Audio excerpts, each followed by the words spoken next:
नमस्कार प्यारे बच्चों, आज हम सीबीएसई की कक्षा 12वीं आरोह भाग 2 और जिसकी कविता क्या है बच्चों?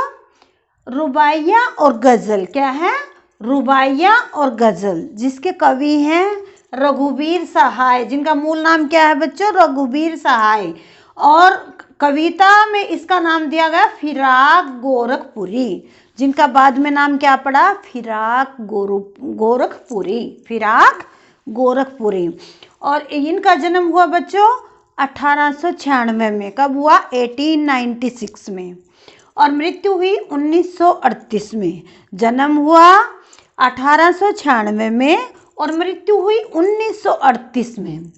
और कहाँ हुआ इनका जन्म? गोरखपुर में, इसीलिए तो इनको गोरखपुरी कहा गया है। फिराक गोरखपुरी इनका नाम इसीलिए पड़ा क्योंकि इनका जन्म गोरखपुर में हुआ था, इसलिए इनका नाम जो है फिराक गोरखपुरी पड़ा।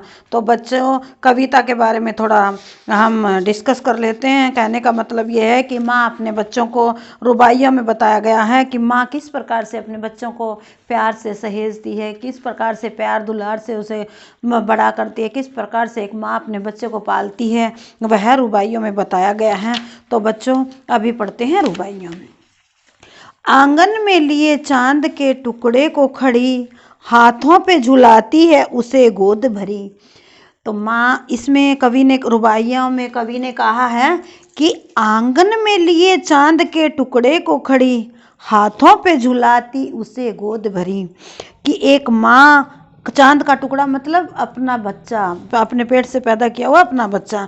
आंगन में माँ जो है अपने चांद के टुकड़े को, अपने बच्चे को लेकर के खड़ी है और उसको हाथों से झुलाती, हाथों से उसको झुला रही है और गोद में लेकर खड़ी है। रह रह के हवा में जो लोका देती है, गूंज उठती हैं खिलखिलाते बच्चे की हंसी।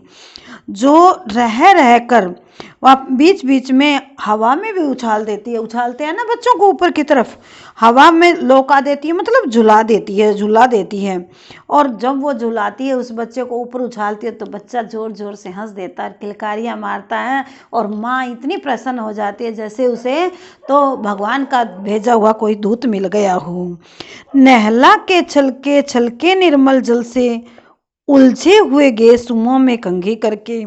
छलके निर्मल जल मतलब हिलते डुलते निर्मल स्वच्छ जल में अपने बच्चे को नहला धुलाकर वे उलझे हुए उसके बालों को, जो उलझ जाते हैं बाल, जो शुरू में बच्चों बाल नहीं कटवाए जाते, वो उसकी मन्नत मांगी जाती है। वो बाल जो हैं, जो पैदा होता है बच्चे, उसके थोड़े दिन में कटवाते हैं तो बाल थोड़े लंबे हो जाते हैं। फिर जब माँ नहलाती है तो उलझ जाते हैं। फिर माँ उनको नहलाने के बाद तौलिए से पूंछ के फिर कंघी करती है। कंघी करती है तो उलझे हुए गेसुओं में कंघी करके, गेसुओं मतलब केसों में, बालों में जब वो कंघी करती है माँ, किस प्यार से देखता है बच्चा मुंह को, जब घुटनियों में लेके पिन्हाती कपड़े, पिन्हाती मतलब पहनाती है। जिस प्यार से देखता बच्चा माँ की तरफ, जब वो गोद में लेकर कपड़े पहनाने के लिए गोद में लेकर बैठती हैं, तो बच्चा जो है उसकी माँ के घुटनों में, घुटनियों मतलब गोद में लेकर के, और जब वो कपड़े पहनाती है तो बच्चा उसको इतने प्यार से निहारता है जैसे माँ मेरे को पता नहीं क्या दे रही है। दिवाली की शाम घर पुते और सजे, चीनी के खिलौने जगमगाते लावे। लावे मतलब लाए जाते हैं। दिवाली के शाम को जब घर को पोत देते हैं, मतलब पुताई कर देते हैं, वाइट वॉश कर देते हैं, और चीनी मिट्टी के जो हैं खिलौने लाए जाते हैं और दिए जलाए जाते हैं। किस दिन? दिवाली के दिन। वो रूपवती मुखड़े पे एक नरम दमक बच्चे के घरौंदे में जलाती है दिए। तो माँ क्या करती है? रोशनी की जाती है। किस दिन? दिवाली के दिन। माँ के सुंदर मुख पर हल्की सी चमक आ जाती है। किस दिन आ जाती है? दिवाली के दिन। वह बच्चे के छोटे से घर में दिया जलाती है। वो बच्चे के भी छोटे से घर में एक दिया बच्चे के घर में भी जलाती है। माँ के चेहरे पर दिवाली को अलग ही रौनक होती है क्योंकि उसको एक नया प्यारा सा शिशु मिल जाता है। फिर वो एक छोटा सा घर बनाती है और उसके अंदर अपने बच्चे के नाम का भी एक अलग से दिया लगाती है। अपने नाम के तो लगाती है, साथ में जब वो एक रौनक आ जाती है तो उसके नाम का बच्चों अलग से दिया लगाती है। तो बच्चों देखो माँ कितना प्यार करती है। आप सब समझते हो ना माँ एक बच्चे से कितना प्यार करती है। आंगन में ठुमक रहा जिदियाया, बालक तो हाई चांद पे ललचाया है। जिदियाया मतलब जिद के कारण मचला हुआ। आंगन में खेल रहा था बच्चा, ठुनक मतलब खेल रहा था, और फिर उसको चांद दिखाई देता है और वो कहता है कि मुझे तो चांद चाहिए, मैं तो इसको लेके रहूँगा जो आसमान में दिखाई दे रहा है, ये आग का गोला मुझे तो चाहिए माँ, माँ कैसे भी मेरे को ला कर दे। दर्पण उसे दे के कह रही माँ, देख आईने में चांद उतर आया। आईना मतलब जब शीशे में, दर्पण मतलब शीशा, दोनों का मतलब एक ही है बच्चों। एक शीशे को अंदर से शीशे के टुकड़े को उठा कर लाती है और कहती है कि देख बेटा, उस शीशे में से चांद को निहारती है और कहती है कि देख बेटा तेरा चांद आ गया है। उसको रोने नहीं देती है और न ही उसको नाराज होने देती है और कहती है कि देख बेटा तेरा चांद आ गया है। तो माँ कितना कोशिश करती है अपने बच्चे को खुश रखने की। तो बच्चों कभी अपनी माँ से नाराज़ मत होना, क्योंकि माँ कितनी मेहनत करती है बच्चे को पालने के लिए और पैदा करके उसको बड़ा करने के लिए। रक्षाबंधन की सुबह रस की पुतली, छाई है घटा गगन की हल्की हल्की। रस की पुतली आनंद, घटा मतलब बादल, गगन आकाश, लच्छा राखी के चमकने का होता है बेटा। लच्छा राखी जब हाथ में चमकती है ना, उसको कहते हैं। कवि कहता है कि रक्षाबंधन का दिन भी उल्लास और उमंग का दिन, आनंद का दिन होता है। यह दिन मीठे प्यार और बंधन का दिन होता है। सावन का महीना है, बिजली की तरह चमक रहे लच्छे भाई के बांधती है चमकती राखी। आकाश में काले काले बादल, बरसात के मौसम में आती है ना बच्चों, अगस्त में आती है ना रक्षाबंधन, तो उस टाइम बारिश का मौसम होता है। आकाश में काले काले बादलों की घटाएं चारों दिशाओं में फैली हुई होती हैं। इन बादलों में बिजली चमक रही होती है। इसी तरह राखी का जो लच्छे होते हैं वो कैसे चमकते हैं, जैसे कि कोई बिजली चमक रही हो। बहन अपने भाई की कलाई पर उसकी खुशी के लिए क्या बांधती है, राखी का एक बंधन बांधती है। तो वो कैसे चमकता है, जैसे कि आकाश में बिजली चमक रही हो। तो बच्चों ये जो है आरोह भाग 2 से रुबानियाँ ली गई हैं। आशा करती हूँ ये पक्का आपको समझ आई होगी। अब हम दूसरा पढ़ते हैं जो किसके द्वारा लिखा गया, फिराक गोरखपुरी के द्वारा ही। इसी का दूसरा भाग है गजल। गजल में क्या कहा गया है, गजल में प्रकृति का वर्णन किया गया है और प्रियतमा का वर्णन किया गया है। तो बच्चों पढ़ते हैं अब गजल। नोरस गूंचे पंखड़ियों की नाजुक गिरे खोले हैं, या उड़ जाने को रंगों व गुलशन में पर तोले हैं।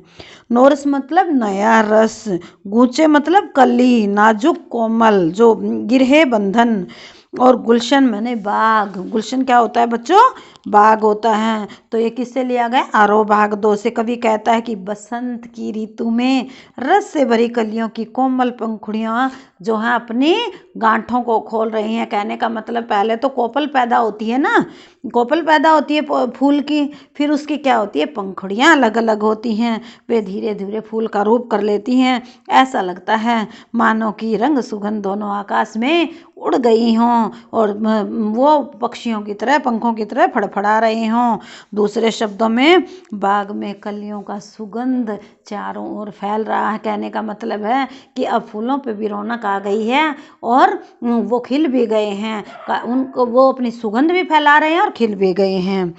तारे आंखें छपकावे हैं, जरा जरा सोए हैं, तुम भी सुने हो यारो, सब में सन्नाटे कुछ बोले हैं। सन्नाटा मतलब चुप रहना, मौन, जरा जरा मतलब कण कण कण, झपकावे मतलब बंद करना। शायर कहता है कि रात ढल रही है, अब तो रात चली गई है, अब तारे भी आंखें बंद व खोल रहे हैं। इस समय सृष्टि का कण कण सो रहा है, शांत है। वह कहता है कि हे मित्रों, रात में पसरा यह सन्नाटा भी कुछ कहता है, यह भी अपनी वेदना व्यक्त करता है। कहने का मतलब है कि रात में सन्नाटा भी दुखी होता है, उसको भी चुप रहने की आदत नहीं होती ना सन्नाटे की को, तो वो भी कुछ हमें कहता है। हम हो या किस्मत हो, हमारी दोनों की एक ही काम मिला, किस्मत हमको रो लेवे है, हम किस्मत को रो लेते हैं। कवि कहता है कि संसार में किस्मत और मैं खुद दोनों एक जैसे हैं। मैं भी वैसा ही हूँ और मेरी किस्मत भी वैसी ही है। हम दोनों का तो एक ही काम कम है। अभाव के लिए मैं अपनी किस्मत को दोषी ठहराता हूँ और फिर किस्मत भी रोती है और मैं भी रोता हूँ। किस्मत मेरी दशा को देख करके रोती है कि मैं दुखी हूँ, वह शायद मेरी हीन कर्मठता को देखकर जलाती है। किस्मत जो है कहती है कि तू काम कर, किस्मत तो बन जाएगी अगर मेहनत करेगा तो। अगर तू मेहनत ही नहीं करेगा तो तेरी किस्मत कहाँ से बनेगी। वो तो उसको देख के रोती है कि तू मेहनत नहीं करता, मेहनत नहीं करेगा तो मेरे को क्यों रो रहा है। वो इंसान को समझाती है। जो मुझको बदनाम करे हैं, काश वे इतना सोच सके, मेरा पर्दा खोले हैं या पर्दा खोले हैं, अपना पर्दा खोले हैं। काश मैंने ऐसा ही हो। पर्दा में मतलब रहस्य। कवि कहता है कि संसार में कुछ लोग उसे बदनाम करना चाहते हैं, कुछ लोग उसकी बुराइयां करना चाहते हैं। ऐसे निंदकों के लिए कवि कहते हैं कि वे केवल यह बात जान लें कि मेरी बुराइयां जो संसार के आगे बता रहे हैं उसमें खुद उस अपनी ही कमियां उजागर कर रहे हैं। मेरी तो बुराई तुम बता रहे हो तो उसमें तुम्हारी कमियां उजागर हो रही हैं। वे मेरा पर्दा खोलने की बजाय अपना पर्दा खोलते हैं। क्योंकि कहते हैं ना कि जब एक उंगली आप किसी और के ऊपर करते हो तो देखो 3 उंगलियां तो अपनी तरफ होती हैं। तो वो संसार अगर मेरी बुराइयां भी करता है तो वो अपनी भी तो बुराइयां साथ में कर रहा है। इंसान दूसरे की बुराई करने में सोचता नहीं है ना। ये कीमत भी अदा करे हैं हम बदुरस्ती ए होशो हवास, तेरा सौदा करने वाले दीवाना भी हो ले रे। कवि कहता है कि हम पूरे विवेक के साथ तुम्हारे प्रेम की कीमत अदा कर रहे हैं कि हम तुम्हें बहुत प्यार करते हैं, हम तुम्हारे प्रेम का सौदा करने वाले हैं, इसके लिए हम दीवाने बनने के लिए तैयार हैं। कवि कहता है कि जो प्रेमी है वह समाज की नज़रों में पागल है। चाहे कोई भगवान से प्रेम करे या कोई प्रेमिका से प्रेम करे, वो दोनों ही पागल हैं समाज की नज़रों में। उन दोनों को ही समाज जो है पागल। कोई जब भगवान की ज़्यादा पूजा करता है ना तो लोग यही कहते हैं साल पागल है वो तो। और अगर कोई किसी प्रेमिका से प्यार करते हैं तब भी यही कहा जाता है कि पागल है, एक चीज़ के पीछे लगा हुआ है। तेरे गम का पासे अदम है, कुछ दुनिया का ख्याल भी है, सबसे छिपा के दर्द के मारे चुपके चुपके रो लेते हैं। गम मतलब दुख, पासे अदब मतलब लिहाज, दुनिया संसार, ख्याल मतलब ध्यान आते ही। कवि अपनी प्रेमिका से कहता है, कवि प्रेमी और प्रेमिका का वर्णन करते हुए कहते हैं कि मुझे तेरे गम का पूरा ख्याल है, मैं तुम्हारी पीड़ा की भी इज्जत करता हूँ, परंतु मुझे समाज का भी ध्यान है, संसार का भी ध्यान है। यदि मैं हर जगह तुम्हारे लिए अपने दुख को रोऊंगा तो दुनिया हमारे प्रेम को बदनाम करेगी। इसलिए मैं इस पीड़ा को अपने दिल के अंदर छिपा करके रखता हूँ और चुपचाप जब कोई नहीं होता है तभी रो लेता हूँ। और प्रेमी अपने दुख को संसार के सामने प्रकट नहीं करते। कहने का भाव यह है कि एक कवि जो है, एक प्रेमी जो है, वो अपने प्रेमिका के लिए दूसरों के सामने नहीं रोता है, वह तो सिर्फ अपने अंदर ही अंदर घुटता है। फितरत का कायम है तवाजुन आलमे, हुस्नो इश्क में भी उसको उतना ही पाते हैं खुद को जितना खो लेते हैं। फितरत मतलब स्वभाव, कायम मतलब स्थापित करना, तवाजुत संतुलन बनाना, इश्क प्रेम। कवि कहता है कि प्रेम और सौंदर्य संसार में संतुलन, प्रेम और सौंदर्य दोनों का संतुलन मतलब दोनों को इक्वल रखना पड़ता है, बराबर रखना पड़ता है। इसमें हम उतना ही प्रेम पा सकते हैं जितना हम स्वयं दूसरे को देते हैं। कहने का मतलब यह है कि प्रेम जितना दिया जाता है उतना ही ग्रहण किया जाता है। प्रेम में पहले सब कुछ मिटाना पड़ता है। जो व्यक्ति जितना अधिक समर्पण करता है अर्थात देता है उतना ही वह प्रेम पाता है। आबो ताब अशआर ने पूछो, तुम भी आंखें रखे हो, ये जगमग बत्तों की दमक है या हम मोती रोले हैं।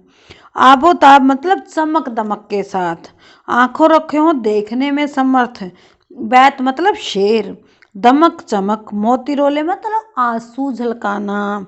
कवि कहता है कि तुम्हें मेरी शायरी में जो चमक दमक दिखाई देती है अर्थात जो मैं शायरी करता हूँ उसकी जो चमक दमक है उस पर फिदा न होना, तुम्हें अपनी आंखें खुली रखनी चाहिए। कहने का भाव यह है कि मैं जो कहता हूँ उसकी वो सच्चाई मत मान लेना, ध्यान में रखना। मेरे शेरों में जब चमक है, कहने का मतलब मेरी शायरी में जो भाव है, शेरों मतलब जो भाव है, असली वाला शेर नहीं।